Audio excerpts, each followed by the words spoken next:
11 अक्टूबर 2023। पूजनीय माता जी, सादर प्रणाम। मैं यहाँ पर सकुशल हूँ और आशा करती हूँ कि आप भी अपने यथास्थान सकुशल होंगी। आपको जहाँ तक पता ही होगा कि अभी कुछ दिनों पहले ही अपने राजस्थान में चुनाव की तारीख घोषित हो चुकी है तथा आचार संहिता इस सप्ताह के अंदर लग सकती है, जिससे कि सभी प्रचार प्रसार बंद हो जाएंगे। आज मैं यह पत्र आपको वोट देने के लिए व जागरूक करने तथा इस लोकतांत्रिक देश में सही मायने से अपनी भूमिका निभाने के कर्तव्य हेतु लिख रही हूँ।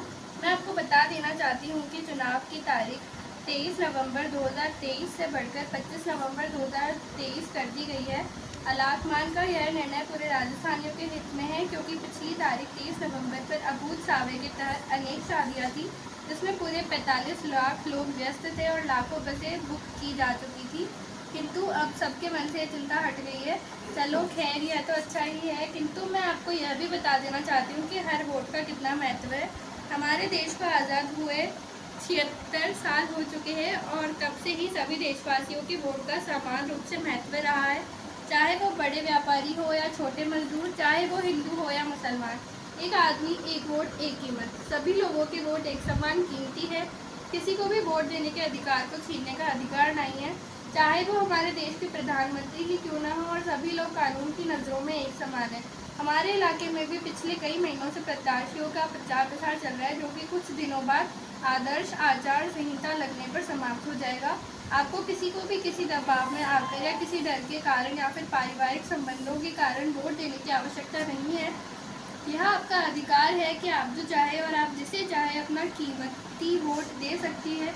आपको कोई रोक टोक नहीं है। आज की युवा पीढ़ी देश के प्रति जागरूक तथा सजग है। हमारे देश में कोई भी जो 18 वर्ष से ज़्यादा आयु का है वोट दे सकता है। हमें भ्रष्टाचार रोकने के लिए नए कदम उठाने पड़ेंगे, क्योंकि भ्रष्टाचार आज के ज़माने की सबसे बड़ी समस्याओं में से एक है।